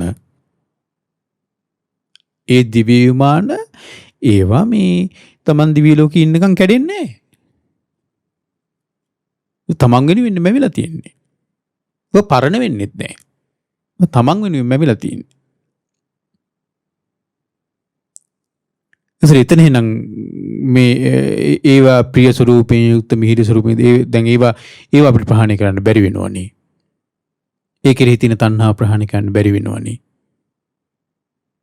බුදුරජාණන් වහන්සේ ගෝමය පිණ්ඩූපම සූත්‍රයේ බුදුරජාණන් වහන්සේ දේශනා කළේ ගොම පිඩක් අතට අරගෙන බුදුරජාණන් දේශනා කළේ මේ අල්ලේ තියෙන ගොම ගුලිය තරම්, ගොම පිඩ තරම් චූටි ගොම පිඩක් අල්ලුඩ තියාගෙන බුදුරජාණන් දේශනා කරන මේ ගොම පිඩ තරම්වත් දෙයක්, නිත්‍ය වූ දෙයක් තියෙනවා නම්, නිත්‍ය වූ දෙයක් තියෙනවා නම් මේ ලෝකෙ දුකින් දහස් වෙන්න බෑ කියනවා. මෙච්චරවත් දෙයක්, නිත්‍ය දෙයක් නෑ.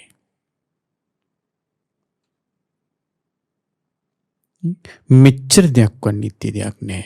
ඒතර නිත්‍ය දෙයක් නෑ කියකේ යන්න අපිට ලෝකේ හැම දෙයක්ම හොය යන්න ඕනේද? නෑ. ඇයි? ලෝකේ තියෙන්නේ මෙතන. ඇසේ අනිත්‍ය දැක්කනම්, ඇසේ අනිත්‍ය දකින්න කෙනාට රූපය අනිත්‍යයි දකින්න දෙයක් නෑ. රූපය අනිත්‍ය පේනවා, දකින්නවා. රූපය අනිත්‍ය. ඇසේ අනිත්‍ය දකින්න කෙනාට චක්කු විඥානයේ අනිත්‍ය දකින්න කියලා දෙයක් නෑ. එයි ඇස හැදෙන්නේම රූපයකින් තොරව ඇසක් නෑ. ඇසකින් තොරව රූපයකුත් නෑ. එහෙනම් ඇස හැදෙන්නේ රූපය ඇසට යොමු වෙනකොට. එතකොට ඇසේ කියන්නේ ඇසකින් තොරව දැන් රූපය බැලීමකින් තොරව ඇසක් එහෙම දෙයක් නැහැ. එහෙනම් ඇස හැදෙන විදිහ දැක්කනම් එයා දකින්න රූපය හැදෙන විදිය. රූපායතනෙ හැදෙන විදිය. චක්කායතනෙ හැදෙන විදිය. හරි. ඊට පස්සේ විඥානය හැදෙන විදිය. ස්පර්ශය හැදෙන විදිය. විදීම හැදෙන විදිය. ඔක්කොම දකින්නවා එයා. හඳුනා ගැනීම, චේතනා මේ ඔක්කොම දකින්නවා. ඇසේ අනිත්‍ය දකින්න කෙනා, කනේ නාසයේ දිවේ කයින් මනසේ අනිත්‍ය දකින්න කෙනා, එයාටයි ලෝකේ හොය යන්න දෙයක් නැහැ. නිත්‍ය දේවල් තියනවද? අනිත්‍ය දේ ඔක්කොම අනිත්‍යද කියලා හොය යන්න දෙයක් නැහැ. හොය ගිහිල්ලා කෙලවරක් දකින්න බෑ. කොහේ කෙලවරක් දකින්නද? අර කෙලවරක් දකින්න ගියානේ නේ, කෙලවරක් දකින්න ගියානේ ලෝකේ. නමුත් කෙලවර දකින්න බැරුවම අතරමඟම තව යන්න බොහෝ දුර තියද්දිම චුත වුණානේ. නේ චුත වුණානේ. බුදුරජාණන් දේශනා කළානේ කෙලවර ලෝකේ කෙලවර හොය ගිහිල්ලා හොයන්න පුළුවන් එකක් නෙවෙයි ඒක. ලෝකයේ කෙලවර හැබැයි හොයන්නේ නැතුව ලෝකයේ කෙලවර හොයන්නේ නැතුව දුකින් නිදහස් වෙන්න බෑ. ලෝකයේ කෙලවර මේ පාගමනින් ගිහිල්ලා මේ 이르දියෙන් ගිහිල්ලා හොයන්න පුළුවන් දෙයක් නෙවෙයි. ලෝකයේ කෙලවර එහෙම හොයන්න බෑ. හැබැයි ලෝකයේ කෙලවර හොයාගන්නම ඕනේ දුකින් නිදහස් වෙන්න. ලෝකයේ තියෙන්නේ කොහෙද? චක්කුංචේව රූපාච සෝතංචේව සත්තාච ගානංචේව ගන්ධාච ජීවහාචේව රසාච කායෝචේව පුට්ටබ්බාච මනෝචේව ධම්මාච. ඇසත් රූපයත් ඇත්නම් එතන ලෝකයේ ඇත. කනත් ශබ්දත් ඇත්නම් එතන ලෝකයේ ඇත. මනසත් නාසයත් ගඳ සුවඳත් ඇත්නම් එතන ලෝකයේ ඇත. දිවත් රසයත් ඇත්නම් එතන ලෝකයේ ඇත. කයත් පහසත් ඇත්නම් එතන ලෝකයේ ඇත. මනසත් අරමුණුත් ඇත්නම් එතන ලෝකයේ ඇත. ඒ තමයි ලෝකය. එහෙනම් ඇස අවබෝධ කරගත්තා නම්, ඇස දැනගත්තා නම් රූප දැනගන්නවා. ඇසයි රූපයයි දැනගත්තා නම්, කනයි ශබ්දයයි දැනගත්තා නම්, නාසයයි ගඳ සුවඳයි, දිවයි රසයයි, කයයි පහසයි, මනසයි අරමුණු දැනගත්තා නම් ආයි ලෝකේ ආයි තව වෙනත් හොයාගෙන යන්න දේවල් නැහැ. ඇසේ අනිත්‍ය දකින්න කෙනා රූපය අනිත්‍ය දකින්නවා. කනේ නාසයේ දිවේ කයේ මනසේ අනිත්‍ය දකින්න කෙනා ඒවට ගෝචර වෙන්න බාහිර ආයතන රූප අනිත්‍ය දකින්නවා. ඔය ටික දැක්කනම් ආයි නිට්ටයයි කියලා දෙයක් යාට අමුතියෙන් සිතිවිල්ලක් අතට ගන්නෑ. ආයි අනිත්‍ය දේවල් කීක ආයි හොයන්න දෙයක් නැහැ. ඔක්කොම අනිත්‍යයි. හරි. එහෙනම් ඔන්නේ නිත්‍ය සංකල්පයත් එක්ක, හරි, නිත්‍ය සංකල්පයත් එක්ක තමයි තණ්හාව උපදින්නේ. මොකටද? ඇසට. ඇසට පින රූපයට, ඇසේ විඥාණයට, ඇසේ ස්පර්ශයට, ඇසේ ස්පර්ශින් ඇති වෙන විඳීමට, හඳුනා ගැනීමට, චේතනාවලට, තණ්හාවට, විතක්ක ਵਿਚාරවලට තණ්හාව ඇති වෙන්නේ ඉවල තියෙන නිත්‍ය සංකල්පයත් එක්ක.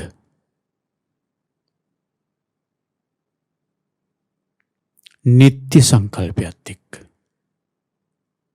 හැබැයි මේවල අනිත්‍ය බලන්න හොය ගිහිල්ලා බලන්නේ. හොය ගිහිල්ලා දැන් එහෙමනම් ඉතින් මේවා අනිත්‍යද බලනවා නම් ඉතින් එහෙනම් අනිත්‍ය හොඳටම අවබෝධ කරගන්න ඕනේ ඔය විද්‍යාඥයෝ. අනිත්‍ය හොඳටම දැන් මේක බෙද බලනවනේ. නේ මේක බෙද බලනවනේ විද්‍යාඥයෝ. බෙදාන ගිහිල්ලා වෙන් කරගෙන ගිහිල්ලා පරමාණුව දක්වා වෙන් කර ගන්නවා. දැන් පරමාණුව නෙවෙයි පරමාණුවත් දැන් ආය බින්දිනවා. නේ පරමාණුවත් බින්දලා ඊට පස්සේ පරමාණුව ඇතුලේ තියෙන කොටසුත් ආය ලක්ෂ කෝටි වාර ගානකට බින්දිනවා. ආයි පරමාණුවත් ඇසට පේන්නේ නැහැ. ඒකත් ලක්ෂ කෝටි වාර ගානකට ආය බින්දිනවා. ඉතින් මෙහෙම බින්දන ගිහිල්ලා එයාලා කියනවානේ මේක මේ බින්දින්න පුළුවන්, මේක ස්ථිර නැහැ කියලා. එහෙනම් ඉතින් එයාට අවබෝධ වෙන්න එපේ අනිත්‍ය. එහෙම අවබෝධ වෙනවද? ඊට පස්සේ සමහර කට්ටිය ඉන්නවනේ දැන් ඒ සමහර කට්ටිය දැන් ඔන්න මේ ගවේෂණය කරන ගිහිල්ලා ලෝකයේ බොහෝ තැන් වලට ගිහිල්ලා කවුරුත් පය නොතබපු මිනිස්සෙක් මෑත කාලේ ඉනෝ මිනිස්සෙක් පය නොතබපු මහා වනාන්තර වලට ගිහිල්ලා ඒවල පරීක්ෂණ කරනවා. පරීක්ෂණ කරලා හොයා ගන්නවා මෙහෙම අවුරුදු 20000කට ඉස්සරලා මේවා මෙහෙම තිබුණා. ඊට පස්සේ මේවා වෙනස් වුණා. අවුරුදු ලක්ෂයකට ඉස්සරලා අවුරුදු ලක්ෂ 20කට ඉස්සරලා මෙහෙම තුලා මෙහෙම හොයා ගන්නවනේ. දැන් ඔය ග්ලැසියර් එහෙම තියෙන පැතිවල අවුරුදු ලක්ෂ ගණන් වල ඒට ඉස්සලා තැම්පත් වෙච්චව දැන් ඔන්න මේ දී වෙලා යනවා. ඉතින් අනිත්‍ය තේරෙනවද ඒ උදේට? නේ? දැන් ඔය ග්ලැසියර් තියෙන පැතිවල ඒ ග්ලැසියර් ඒ මහා හිම යුගයට ඉස්සර වෙලා මහා හිම යුගයට ඉස්සර වෙලා හිටපු විශාල සත්තු දැන් විද්‍යාඥයෝ පරීක්ෂණ කරන ඒවා. හරි හරි පරීක්ෂණ නෙවෙයිනේ. නමුත් පරීක්ෂණ කරනවා. හරි මහා හිම යුගයට ඉස්සරලා ඒ හිටපු සත්තු මැරිලා ඒ හිමවලට යටින් ඒ ග්ලැසියර් වලට යටින් ඒ සත්තුන්ගේ පොසිල තියෙනවා. ඒතර අර හිම නිසා හිම තට්ටු උඩින් මිදලා තියෙන අර පොසිල ඉතුරු වෙලා තියෙනවා. ඒතර හිම දී වෙලා ගිහිල්ලා අර මහ පොළොව මතුවෙනවා. මතුවෙනකොට ඔන්න විද්‍යාඥයෝ කියලා ඒව ගවේෂණය කරනවා. ගවේෂණය කරනකොට හොයාගන්න මීට අවුරුදු ලක්ෂ මෙච්චරකට ඉස්සෙල්ලා හිටපු සත්තු. හරි සත්තු ඩයිනෝසර් කියයි. එක සත්තු වර්ග. හරි අලි විශේෂයක් ඔය මේ මැමත් කියන අලි විශේෂ මේ ඇත්ත විශේෂයක්. දැන් මෙහෙම සත්තු දැන් අවුරුදු ලක්ෂ ගානකට ඉස්සෙල්ලා මේ ලෝකෙන් වඳ වෙලා ගිහිල්ලා. දැන් විද්‍යාඥයෝ හොයාගන්න. ඒතර මේ විද්‍යාඥයෝ මේ හොයාගන්නේ ඒ යුගවල තිබුණු දේවල් ඊට පස්සේ ඊළඟ යුගයේ දේවල් නැති වෙලා ගියා. ඊළඟ යුගයේදී වෙනස් වුණා. අනිත්‍ය තේරෙනවා ඒ විදිහට.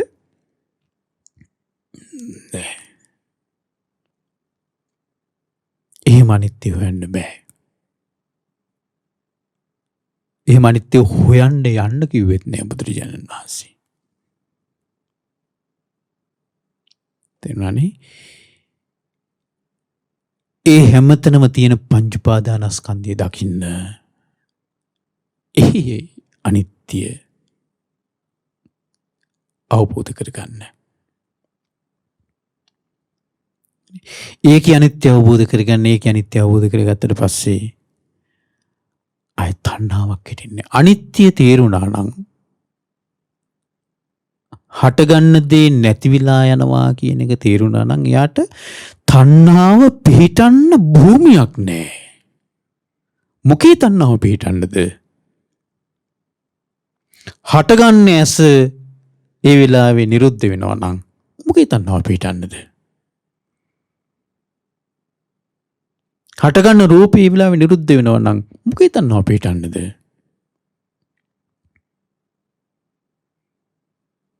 හටගන්න විඥානය නිරුද්ධ වෙනවා නම් මොකේ තණ්හාව පිහිටන්නද? මොකට තණ්හා කරන්නද? හේතු ප්‍රත්‍යයෙන් හටගන්න ස්පර්ශය ඒ මොහොතේ නිරුද්ධ වෙනවා නම් මොකට තණ්හා කරන්නද? හේතු ප්‍රත්‍යයෙන් හටගන්න විඳීම ඒ මොහොතේ නිරුද්ධ වෙනවා නම් මොකට තණ්හා කරන්නද? හේතු ප්‍රත්‍යයෙන් හටගන්න සංඥා සංස්කාර තණ්හා විතක්ක විචාර ඒ මොහොතේ නිරුද්ධ වෙනවා නම් මොකට තණ්හා කරන්නද?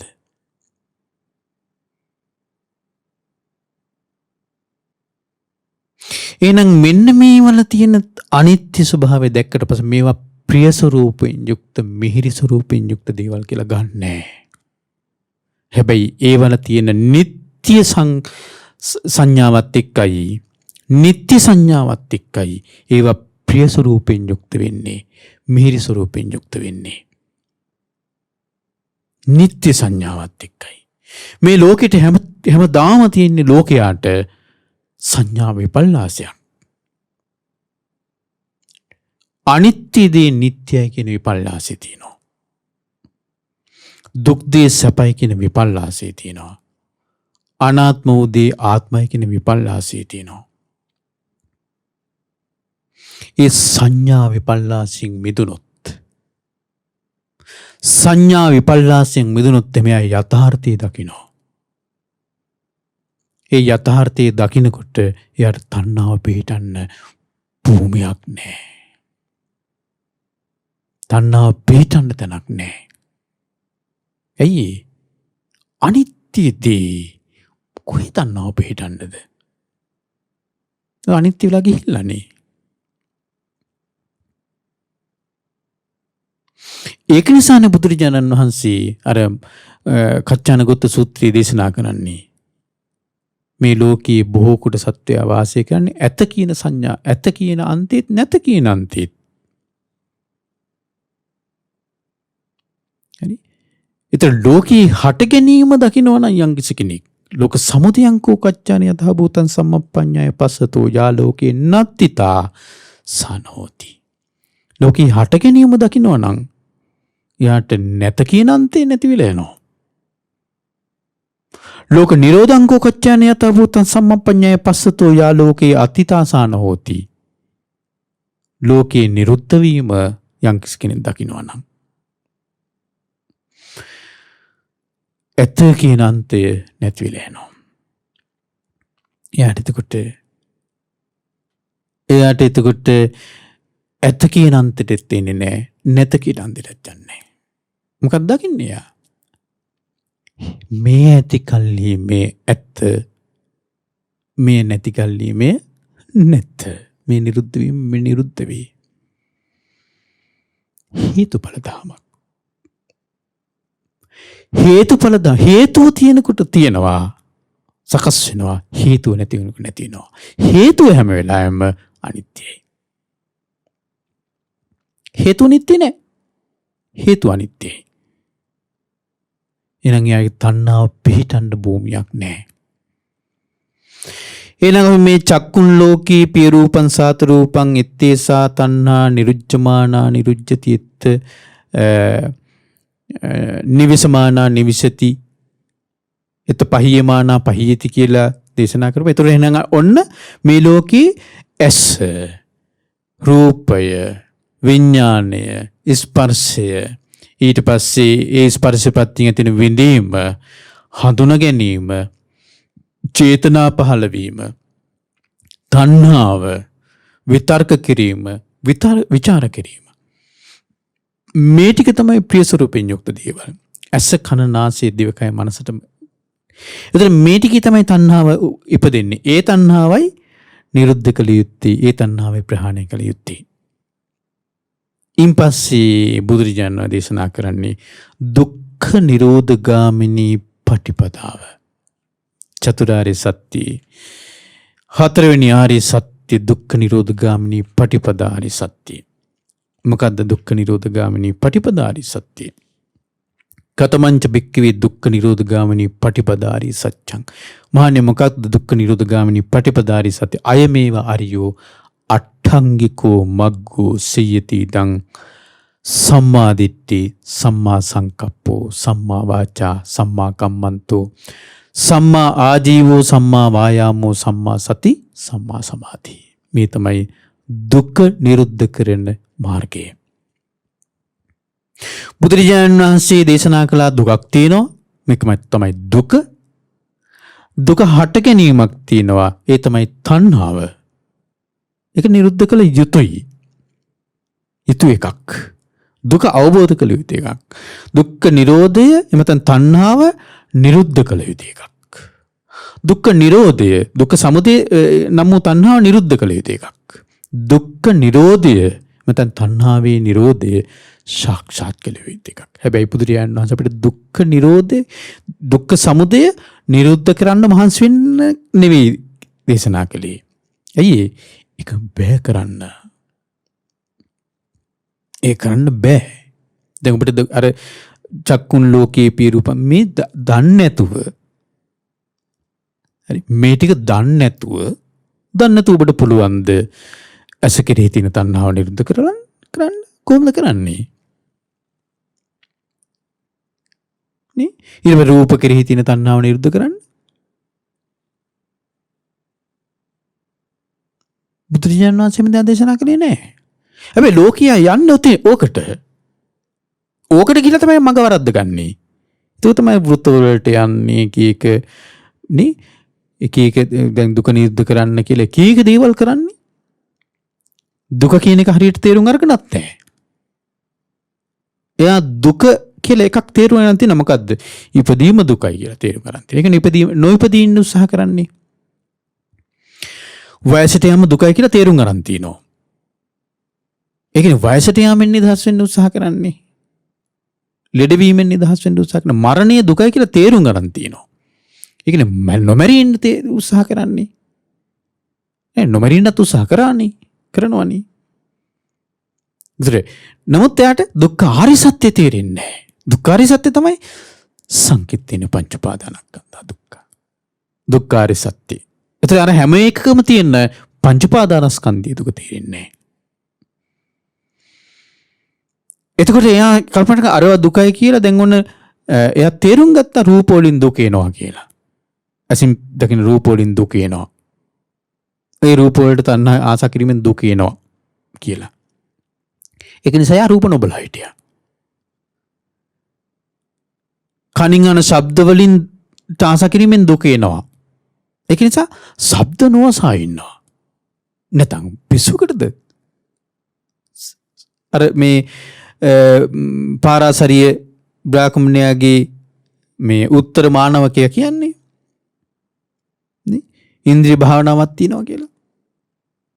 ඉන්ද්‍රිය භාවනාව මොකද්ද? ඇසින් රූප නොබලා ඉන්න. ඉතින් ඇසින් රූප නොබලා ඉන්න හේතුව මොකද්ද? ඇසින් දකින්න රූපෙන් දුක එනවා කියලා. ඒ කට්ටිය දුකින් නිදහස් වෙන වැඩ පිළිවෙලක් හොයාගෙන ගිහුව පිරිසක් නේ. ප්‍රතිපදාවක් මොන හරි ප්‍රතිපදාවක් කරනකොට කිව්ව පිරිසක් නේ. ඒතර වර්තමානෙත් අපි ඒ විදිහට කල්පනා කරොත් එහෙම අර කට්ටියගේ අපි වෙනසක් නැහැ. නේ? අපි වෙනසක් නැහැ නේද? ඒක නිසා මේ ඔය ඒ රූප වලට තියෙන තණ්හාව ප්‍රහාණය කරන්න බෑ. ප්‍රහාණය කරන්න කිව්වෙත් නෑ. ඒක උත්සාහ කරන්න කියලා කිව්වෙත් නෑ. කිව්ව මොකද්ද? මාර්ගයක් වඩන්න. ඒ මාර්ගයේ වඩද්දී දුක අවබෝධ වෙනවා. එහි මාර්ගයේ පළවෙනි අංගය තමයි සම්මා දිට්ඨිය. පළවෙනි අංගය සම්මා දිට්ඨිය කියලා කියන්නේම දුක්ඛේ ඥානං. දුක පිළිබඳ නුවණින් දැන ගැනීම. අවබෝධය. දුක්ඛේ ඥානං. දුක්ඛ සමුදය ඥානං. දුක්ඛ නිරෝධී ඥානං. දුක්ඛ නිරෝධ ගාමිනී පටිපදාය ඥානං. ඒක සම්මා දිට්ඨිය. ඉතින් මෙතින්ද එන්න මේක ඇති කරගන්න දුක පිළිබඳ අවබෝධ කරගත්තට පස්සේ අවබෝධ කරගන්නේ පංච උපාදානස්කන්ධය. පංච උපාදානස්කන්ධය අවබෝධ කරගත්ත කියන්නේ නිකන් මේ පංච උපාදාන දැන් මේ නිකන් රූප වේදනා සංඥා සංකාර විඥාන කියලා එහෙම අවබෝධ කරගත්ත එක නෙවෙයි. ඒ පංච උපාදානස්කන්ධය හට ගැනීම නැතිවීම. ඒතර පංච උපාදානස්කන්ධය හට ගැනීම නැතිවීම දකින්නකොට එයාට පංච උපාදානස්කන්ධය කිරි ඇලෙන්න දෙයක් ඉතුරු වෙන්නේ. ඇයි? හට ගන්න දේ නිරුද්ධ වෙනවා. තණ්හාව පවතින්නේ. අන්න එහෙම තණ්හාව නොපවතින්නේ අර මාර්ගයේ වඩද්දී. ඒක තණ්හා නොකරී සිටීමක් නෙවෙයි. මාර්ගයේ වඩද්දී මාර්ගයේ ප්‍රගුණ කරද්දී තණ්හාවට පිටින්න තැනක් නෑ. එහෙම නිරුද්ධ වෙන්නේ. හරි? එහෙම දුක්ඛ සමුදය නිරුද්ධ කළා දාන්න තියෙන්නේ. ප්‍රහාණය කරන්න තියෙන්නේ. එතකොට තණ්හාවට පිටින්න තැනක් නැහැ. එහෙනම් තණ්හාව නිරුද්ධ වෙලා යනවා. ප්‍රහාණය වෙලා යනවා. ඒක තණ්හාව ප්‍රහාණය වෙනකොට අන්නේ නිරෝධය යා සාක්ෂාත් කරනවා. ඒක දුක්ඛ නිරෝධය කියලා කියන්නේ. එහෙනම් මාර්ගයේ වඩ සම්මාදිට්ඨිය උපදව ගනිද්දී සම්මා සංකල්ප සම්මා වාචා සම්මා කම්මන්ත මේ වැඩෙනවා. ඒකනේ බුදුරජාණන් දේශනා කළේ සම්මා දිට්ඨිස්ස බික්ඛවේ සම්මා සංකප්පෝ ප්‍රහෝති. සම්මා දිට්ඨිය උපදින කෙනාට සම්මා සංකල්පය ඇති වෙනවා. සම්මා වාචා ඇති වෙනවා. සම්මා කම්මන්තය ඇති වෙනවා. සම්මා ආජීව සම්මා වායාම සම්මා සති සම්මා සමාධි ඇති වෙනවා. සම්මා දිට්ඨිය උපදව ගන්න උත්සාහ කරන කෙනාට. ඒතර බුදුරජාණන් ධර්මයේ තියෙන්නේ මෙන්න මේ සම්මා දිට්ඨිය උපදව ගන්න. මාර්ගය. ඒ මාර්ගය තුල තමයි මාර්ගයේ වඩනකොට තමයි ප්‍රගුණ කරනකොට තමයි දුක අවබෝධ වෙන්නේ. දුක අවබෝධ වෙනකොට දුක්ඛ සමුදය හිටින්නේ. තියෙන්නේ තණ්හාව. ඒක නිරුද්ධ වෙනවා. ප්‍රහාණය වෙනවා. ඒක සාක්ෂාත් වෙනවා. හරි. එහෙනම් හොඳට තේරුම් ගන්න මේ චතුරාර්ය සත්‍ය ධර්මය බුදුරජාණන් වහන්සේ මේක පුබ්බේ අනනුස්සතිසු ධම්මේසු පෙර නොවැසූ විරු ධර්මයක්. එදා සම්බුද්ධත්වයේ වෙලාවේ බුදුරජාණන් වහන්සේ අවබෝධ කරගත්තේ පෙර නොවැසූ විරු ධර්මයක්. පුබ්බේ අනනුස්සතිසු ධම්මේසු චක්කුං උදපාදී භාග්‍යවතුන් වහන්සේ ඒ ධම්සක් පැවතුම් සූත්‍ර දේශනාවේ සිංහනාදයක් කරනවා. චක්කුං උදපාදී මට ධම්මස පහළ වුණා. ඥානං උදපාදී මට ඥානය පහළ වුණා. පඤ්ඤා උදපාදී මට ප්‍රඥාව පහළ වුණා. විච්ඡා උදපාදී මට විද්‍යාව පහළ වුණා. ආලෝක උදපාදී මට ආලෝකය පහළ වුණා. ඒ ආලෝකයත් එක්ක අර අවිද්‍යාව කියන අඳුර දුර වෙලා ගියා. ඒක තමයි සම්බුද්ධත්වය. ඒක තමයි සම්බුද්ධත්වය. ඒ සම්බුද්ධ ඒක තමයි භාග්‍යවතුන් දේශනා කළේ. අන්න බුදු මේ ටික සම්බු ඥාණයම අවබෝධ කර ගැනීම සම්බුද්ධත්වය. මේක දේශනා කළා. ඒ බුදුරජාණන් වහන්සේ අවබෝධ කරගත්තු දේ බුදුරජාණන් වහන්සේ ශ්‍රාවකයා ඒ ධර්මය ඒ බුදුරජාණන් වහන්සේ දේශනා කරපු ධර්මය උපකාරී කරගෙන ශ්‍රාවකයන් නුවණින් විමසලා අරක තේරුම් ගන්නවා අවබෝධ කර ගන්නවා. ඒක තමයි ශ්‍රාවකත්වය. එහෙනම් ඔබ අප හැමදෙනාට ඒ උතුම් සම්මාදිට්ඨිය ඇති කර ගන්න වාසනාව ලැබේවා. උතුම් චතුරාර්ය සත්‍ය ධර්මය අවබෝධ කර ගන්න වාසනාව උදා වෙත්වා. සාදු සාදු සාදු. පින්වත්නි, අද දවසේ සම්මාදිට්ඨි සදහම් දේශනාව සඳහා අනුග්‍රහය දරන්නේ එංගලන්තයේ පදිංචි පින්වත් ලලිත් මහතා සහ නීලා රත්නායක මහත්මිය විසින්. ඒ පින්වතුන් මේ උතුම් දේශනාවට අනුග්‍රහය දක්වලා ධර්ම දානමය පින රැස් කරගත්තා. මා මේ උතුම් ධර්මය ඔබට කියා දීලා ධර්ම දේශනාමය පින රැස් කරගත්තා. ඔබ සියලු දෙනා මේ උතුම් ධර්මය ශ්‍රවණය කරලා ධර්ම ශ්‍රවණමය පින රැස් කරගත්තා. අප සියලු දෙනා එකතුලා මේ රැස් කරගත්තු සියලුම පුණ්‍ය ධර්මයන් පින්කමද සියලු දෙවියෝ අනුමෝදන් වෙත්වා. දෙවියන්ගේ දිව්‍ය ආශීර්වාද වඩ වඩා වර්ධනය කරගනිත්වා. දෙවියන්ට දබහවහ චතුරාර්ය සත්‍ය ධර්මය අවබෝධ කරගන්න වාසනාව උදා වෙත්වා. කල්යාණ මිත්‍ර පින්වත් ලොකු ස්වාමීන් වහන්සේට මේ පින් අනුමෝදන් වේවා. නිදුක් නිරෝගී සුවපත් භාවයේ සැලසේවා. මේ ගෞතම බුදු සසුනේ උතුම් චතුරාර්ය සත්‍ය ධර්මය අවබෝධ කරගන්න වාසනාව උදා වේවා.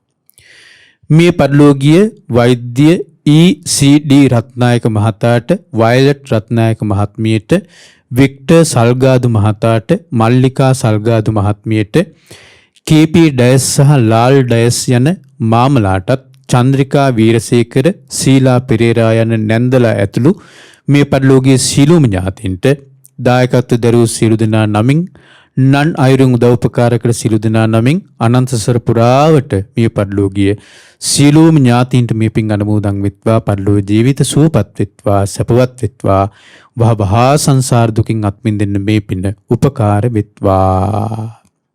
සැප්තැම්බර් මාස 8 වෙනි දින විවාහ සංවත්සරයේ යෙදෙන මායා සහ සරත් අමරසූරිය යන දෙපළට, යසංජී තිලෝකා දේනියට, ක්‍රිස් බෑනනුවන්ට, සමන් සහ ශාන්ති මුණුබුරු මිනිබිරියන් දෙපළ ඇතුළු පවුලේ සීලූම දෙනාට මේ පින් අනුමෝදන් වෙත්වා. නිදුක් නිරෝගී සුවපත් භාවයේ දීර්ඝායු සම්පන්නිය සැලසෙත්වා. පළමු විවාහ සංවත්සරයේ යෙදෙන චරීන්ද්‍ර සල්ගාදු බෑනාට සහ ඔහුගේ බිරිඳ අකිලා මහත්මියට නිදුක් නිරෝගී සුවපත් භාවයේ සැලසේවා. දායකත් දරූ පින්වතුන්ට එම පවුලේ සියලු දෙනාට, නන් අයුරින් උදව්පකාර කළ සියලුම පින්වතුන්ට උතුම් ධර්මාවබෝධයට මේ පින උපකාර වෙත්වා.